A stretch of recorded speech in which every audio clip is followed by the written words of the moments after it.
It is finally here. Rolex just did something nobody would expect. They dropped an entire new watch. Not a new sub, not a new Daytona, and an entire new model, the Land Dweller. Yeah, the name sounds a little strange at first, but once I saw it on Roger Federer's wrist this weekend, I knew this was different. It's thin, it's modern, it has a new fresh shape, and after spending some time with it, I can honestly say this might be the most exciting Rolex release I've seen in years. In this video, I'm breaking down everything you need to know about the Land Dweller.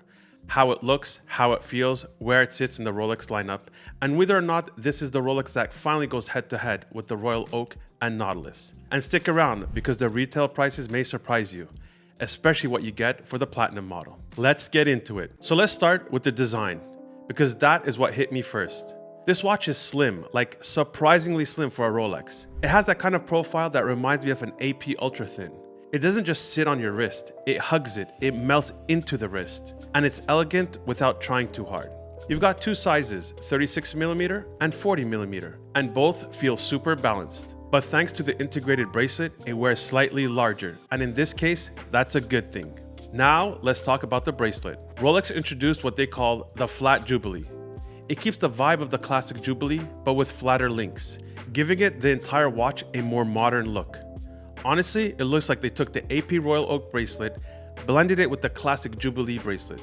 This is by far one of my favorite Rolex bracelet ever. Now, let's talk about the material. The Land Dweller comes in 3 different materials: stainless steel with a white gold bezel, full rose gold, and of course, platinum with the legendary ice blue dial. And for those who like a little flash, Rolex is offering diamond dial and diamond bezel options too. Now, here's where it gets spicy: the dial. It has a laser-cut honeycomb texture. It is reflective in the light. Rolex clearly wanted to create their own version of the Royal Oak tapisserie dial, or the Nautilus horizontal lines, but they didn't copy. They created something new, and it works. The dial looks deep, almost like there's a movement under the surface. It gives the watch a ton of character. Now here is where I'm a little torn apart. Some dials mix stick markers with open numerals. It's bold, but I've always preferred one or the other. All sticks, clean. All numerals, classic. Mixing both feels a bit Air King to me, but that's just my personal taste. One more detail, Rolex reduces the number of flutes on the bezel. That sounds minor, but it actually changes how the light hits it. Fewer flutes equals more reflection. It adds more flash without feeling over the top. Now, let's talk about the part that really blew me away: the movement. Inside the Land Dweller is the new caliber 7135, and this is a huge moment for Rolex. Why? Because it's their first ever 5 Hz movement. That means it beats faster than your average Rolex. It gives you a smoother sweep, more accuracy, and better timekeeping under stress. But here is what makes it truly special. More high beat movement uses more energy. They wear out faster, and they create more friction. But Rolex didn't just upgrade the frequency. They have re-engineered the entire movement. They introduced a brand new escapement called the Dulce escapement. It uses rolling contact instead of sliding, and it's even packed with silicone components. It is shock resistant, anti-magnetic, and temperature resistant. All of the stuff that normally throws off a mechanical watch. And they didn't stop there.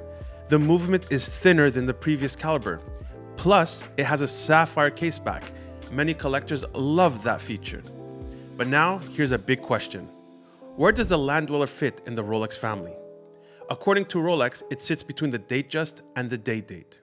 That sweet spot, not too sporty, not too formal, just a perfect balance. If the Datejust feels too common and the Day-Date feels too flashy or out of reach, this is your new middle ground.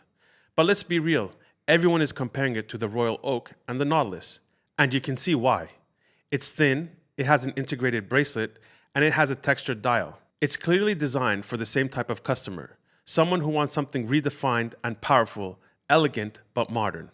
Some people even says it reminds them of the Tissot PRX, and honestly, I get it. But here's the fun twist. The PRX was actually inspired by the old Rolex Oyster Quartz. So what's happening now is Rolex is reclaiming that DNA. They're owning it again, but with a new design, new finishing, and new movement. All right, now let's talk about the money, because here is where people are really curious. The stainless steel version retails at around $17,000.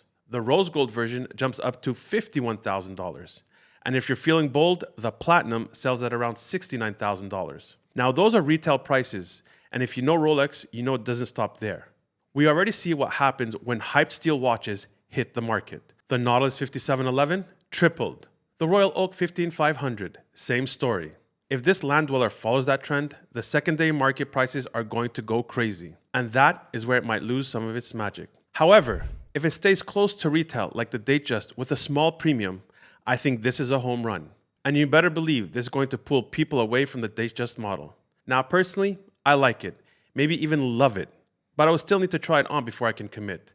And the name Land Dweller still growing on me. But hey, so did the Sky Dweller when it first came out, and now people can't get enough of it. So what do you think? Is the Land Dweller the next icon? Or is it just a well-executed hype model? Drop your thoughts in the comments. I really want to hear what the community thinks about this watch. And if you're looking to pick one up, either in steel, rose gold, or platinum, you already know who to reach out to. You can reach out to us through WhatsApp or head over to our website at bigmowatches.com. We'll help you find exactly what you're looking for. Thanks again for watching, and don't forget to subscribe, and we'll see you on the next video drop.